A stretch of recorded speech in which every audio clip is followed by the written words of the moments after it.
అధ్యక్ష నమస్కారం అధ్యక్ష. శ్రీమతి విజయశ్రీ గారు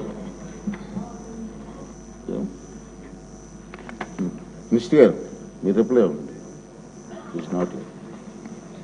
అధ్యక్ష, గౌరవ సభ్యులు రవికుమార్ గారు, చరితారెడ్డి గారు, మాధవిరెడ్డి గారు ఇచ్చిన వాళ్ళు అడిగిన క్వశ్చన్స్కి అధ్యక్ష, ఇక్కడ ఇది ఒక పెద్ద దాని అంటే లాస్ట్ గవర్నమెంట్ అసలు అంటే ఇటువంటి దాన్ని ఏమంటారు యాక్ట్లను కూడా చదువుకోకుండా ఎంత గుడ్డిగా ఇటువంటి జీవోలు ఇష్యూ చేసిందని చెప్పడానికి ఇది ఒక తార్కాణం కింద మనం భావించవచ్చు అధ్యక్ష.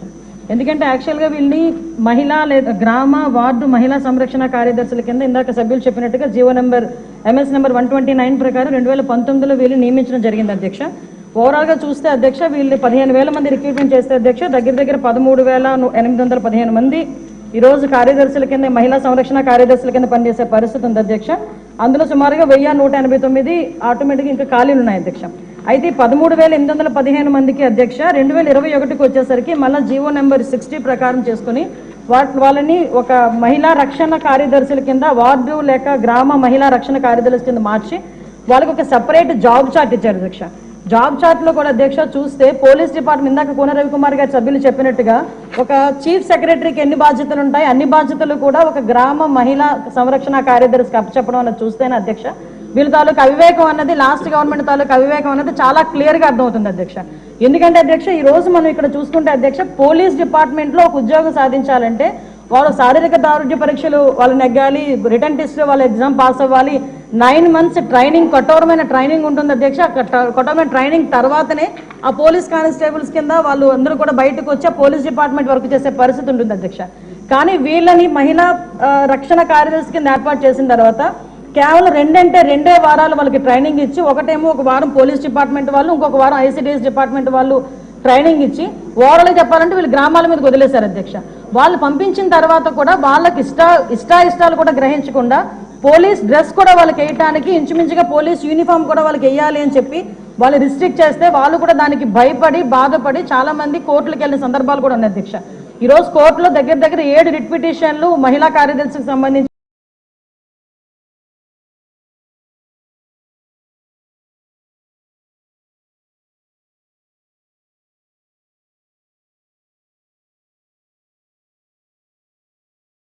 ఆ పోలీస్ డ్రెస్ విషయంలోని కానీ వీళ్ళు జాబ్ చార్ట్ ఒక అవగాహన లేకుండా డబ్బులు ఇచ్చుకుని పెట్టుకున్నాడు కదా. ఆ మేధావులందరూ కలిపి ఆల్రెడీ 12,000 మంది వీళ్ళు పనిచేస్తున్నారు కదా, వీళ్ళని మనం పోలీసుల కింద కన్వర్ట్ చేసేస్తే వాటిని తగ్గించి వచ్చని ఒక ఉచిత సలహా పడేశారు అధ్యక్ష. దానికి వెనకాతలు ఒక పోలీస్ డిపార్ట్మెంట్ మీద ఒక అవగాహన, పోలీస్ రిక్రూట్మెంట్ మీద ఒక అవగాహన, వాళ్ళ తాలూకా జాబ్ చార్ట్ మీద ఒక అవగాహన ఉండుంటే ఇలాంటి పని చేసి ఉండేవారు కాదు అధ్యక్ష. ఈ రోజు వీళ్ళ పరిస్థితి ఏమైపోయిందంటే వీళ్ళు వెళ్ళి రిపోర్ట్ చేయాల్సింది గ్రామ సెక్రటరీకి రిపోర్ట్ చేయాలి. వీళ్ళ అడ్మినిస్ట్రేటివ్ పవర్స్ ఎక్కడ ఉంటాయంటే పోలీస్ డిపార్ట్మెంట్ దగ్గర ఉంటాయి. వీళ్ళకి జీతం ఇచ్చేదేమో ఎంపీడీఓ, లీవ్ ఇచ్చేదేమో ఎంపీడీఓ, మళ్ళా తిరిగి ఒకవేళ ట్రాన్స్ఫర్ అవ్వాలంటే డిపార్ట్మెంట్ కలెక్టర్ దగ్గరికి వెళ్ళాలి అధ్యక్ష. అంటే వీళ్ళకి సంబంధించి ఒక అథారిటేటివ్ ఆఫీసర్ ఒకరు కూడా లేక ఇన్ని డిపార్ట్మెంట్స్తో పోనీ పైకి వచ్చిన తర్వాత ఏదైనా పని చేద్దామంటే వీళ్ళు తాలూకా అంటే పైచి ఎంత పెరిగిపోయిందంటే లాస్ట్ గవర్నమెంట్కి వీళ్ళ చేతే తక్కువ జీతాలు ఇచ్చి ఎక్కువ పని చేయించుకుందామని క్రైమ్ ఆఫ్ ఎఫెన్స్ దగ్గర కూడా కాపాడడానికి కూడా వీళ్ళు తీసుకెళ్లాలంట. నాన్ బెయిలబుల్ వారెంట్లకు సంబంధించి వీళ్ళు సపోర్ట్ చేయాలంట.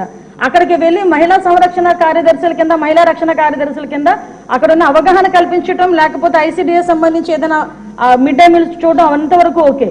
ఆఖరికి పోలీస్ డిపార్ట్మెంట్కి వాళ్ళ ఇన్వెస్టిగేషన్లోని కూడా వీళ్ళు హెల్ప్ తీసుకొని చేసుకునే పరిస్థితి కనిపించింది.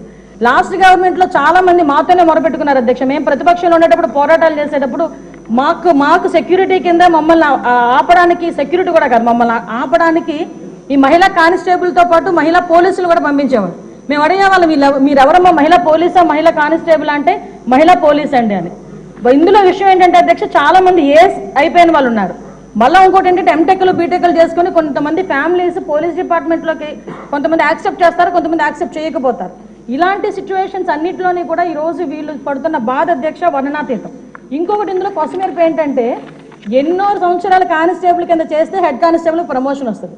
హెడ్ కానిస్టేబుల్ దగ్గర నుంచి ఒక ASI, SI, CA ర్యాంక్ వరకు వెళ్తారు. వీళ్ళు ఎటువంటి రిక్రూట్మెంట్ లేదు, ఎటువంటి శారీరక దృఢ పరీక్షలు లేవు, ఎటువంటి రిటర్న్ టెస్టులు లేవు, ఎటువంటి ట్రైనింగ్స్ లేవు. వీళ్ళకి కూడా మహిళా పోలీస్ దగ్గర నుంచి అప్ టు ఇన్స్పెక్టర్ వరకు కూడా వీళ్ళకి కూడా ఒక ప్రమోషన్ జాబ్ చార్ట్ ఇచ్చేసి ఒక జీవో కూడా రిలీజ్ చేశారు అధ్యక్ష. అంటే వీళ్ళు ఎంత అంటే అవగాహన లేదు. అప్పుడు మనందరం అనుకునే వాళ్ళం తొగ్లక్ పరిపాలన అంటే దానికి ఇది ప్రత్యేక సాక్ష్యం కింద మనం ఈ మహిళా రక్షణ కార్యదర్శుల గురించి చూడాలంటే ఇది మనం చెప్పుకోవచ్చు అధ్యక్ష. ఇన్ని రకాలుగా వీళ్ళు చేసిన అధ్యక్ష, వీళ్ళకి ఏంటంటే అధ్యక్ష ఎస్కార్ట్ డ్యూటీలు, బందోబస్తు డ్యూటీలు, వాళ్ళు అక్కడికి వచ్చి ఏడ్చేవారు అధ్యక్ష. ప్రస్తుతం చాలా మంది మేము వచ్చిన తర్వాత కూడా ఇప్పుడు ఈ విషయంలోనే గౌరవ సభ్యులందరూ కూడా చెప్పడం జరిగింది. వీళ్ళు పోలీస్ డిపార్ట్మెంట్కి సంబంధించిన వాళ్ళ కింద ఉంచాలా, లేకపోతే ఐసిడిఎస్లో మనం పంపించుకోవాలా, వేరే ఎవరికైనా ఏదైనా జాబ్ చార్ట్ ఇచ్చి సపరేట్గా వీళ్ళు ఏదైనా మనం చేయాలా అనేది ఆలోచన చేసుకోవడానికి ఒక సుదీర్ఘమైన చర్చ అయితే జరగాలి అధ్యక్ష. మేము చర్చిస్తాం అధ్యక్ష. నా అప్పీల్ ఏంటంటే ఇక్కడ గౌరవ సభ్యులందరూ ఉన్నారు, గౌరవ సభ్యులందరూ కూడా ఈ విషయంలోనే మనందరికీ కూడా అవగాహన ఉంది. ఈ గౌరవ సభ్యులందరూ కూడా ఈ విషయంలో, ఈ మహిళా కార్యదర్శుల విషయంలో మనం ఏం చేస్తే వాళ్ళ సేవలు వినియోగించుకునేటట్టుగా ఉంటుందో, గౌరవ సభ్యులు ఎవరైనా లిఖితపూర్వకంగా మాకు సూచనలు సలహాలు ఇచ్చినా దాన్ని బేస్ చేసుకొని అదేవిధంగా మనం డిపార్ట్మెంట్ వాళ్ళతో కూడా చర్చించి దీని మీద నిర్ణయం తీసుకొని యాజ్ ఎర్లీ యాజ్ పాసిబుల్ మహిళా కార్యదర్శులకి వాళ్ళకి ఒక మహిళా సంరక్షణ కార్యదర్శులకి ఒక జాబ్ చార్ట్ ఇస్తామని చెప్పి సభ ద్వారా మీ ద్వారా సభకు తెలియజేసుకుంటున్నాను అధ్యక్ష. క్వశ్చన్ నెంబర్ 4 అండి. ఈ క్వశ్చన్ దాసరి